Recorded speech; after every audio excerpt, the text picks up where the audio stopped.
एक बार की बात है, अक्कलकोट में स्वामी समर्थ अपने भक्तों के साथ विराजमान थे।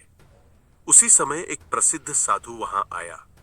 वह दूर दूर तक अपने तप और ज्ञान के लिए प्रसिद्ध था, किंतु धीरे धीरे उसमें अहंकार घर कर गया था। उसे लगता था कि संसार में उससे बड़ा योगी कोई नहीं। लोगों ने उसे बताया कि अक्कलकोट में एक महान संत रहते हैं, श्री स्वामी समर्थ। साधु ने मन ही मन सोचा, मैं जाकर देखता हूं, आखिर यह स्वामी समर्थ कौन है, लोग इनकी इतनी चर्चा क्यों करते हैं। वह बड़ी शान से अक्कलकोट पहुंचा।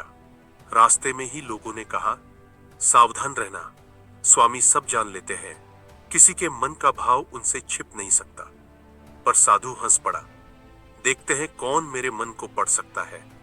जब वह स्वामी के दर्शन के लिए पहुंचा तो देखा स्वामी समर्थ एक पत्थर पर बैठे हैं, आंखें बंद। साधु ने अभिवादन किया, पर स्वामी ने कोई उत्तर नहीं दिया। वह कुछ खिन्न हो गया। बोला, महाराज, मैं आपसे मिलने बहुत दूर से आया हूं, क्या आप मुझसे बात नहीं करेंगे? स्वामी ने धीरे से आंखें खोली, मुस्कुराए और बोले, अरे, तू तो स्वयं को भगवान समझता है, फिर मुझसे क्या मांगने आया? साधु चौंक गया। यह बात तो उसने किसी को बताई ही नहीं थी। स्वामी ने आगे कहा, तू ज्ञान में डूबा पर अहंकार में जल गया। जो स्वयं को सर्वोच्च मान लेता है वह अध्यात्म से दूर हो जाता है। साधु क्रोधित होकर बोला, आप मुझे नीचा दिखाना चाहते हैं तो आइए तप का परीक्षण करें, देखें कौन श्रेष्ठ है। स्वामी मुस्कुराए, ठीक है, पर परीक्षा तेरे अनुसार नहीं, मेरे अनुसार होगी। स्वामी उठे और पास ही बहती भीमा नदी की ओर चले गए। सभी भक्त पीछे पीछे चल पड़े। नदी का प्रवाह तेज था।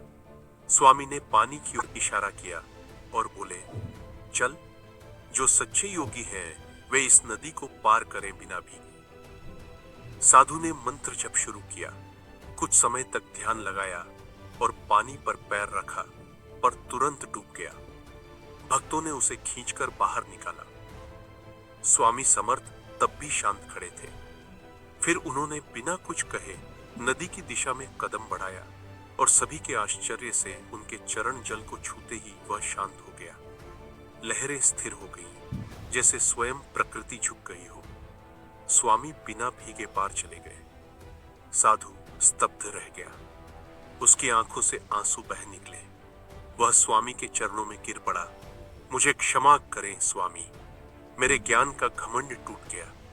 आपने दिखा दिया कि सच्चा योगी वह नहीं जो चमत्कार करे, बल्कि वह है जो अपने अहंकार को जीत ले।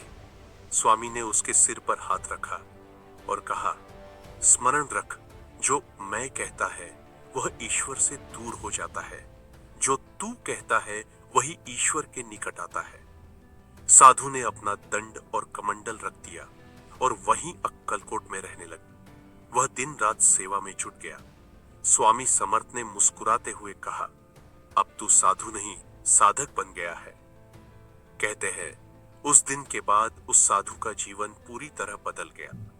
उसका तेज और शांत स्वभाव देखकर गांव के लोग कहते, यह वही है जिसका अहंकार स्वामी समर्थ ने तोड़ा। स्वामी समर्थ ने इस घटना से यह संदेश दिया कि चाहे कितनी भी विद्या या तप हो, जब तक विनम्रता नहीं होती तब तक आत्मज्ञान अधूरा रहता है।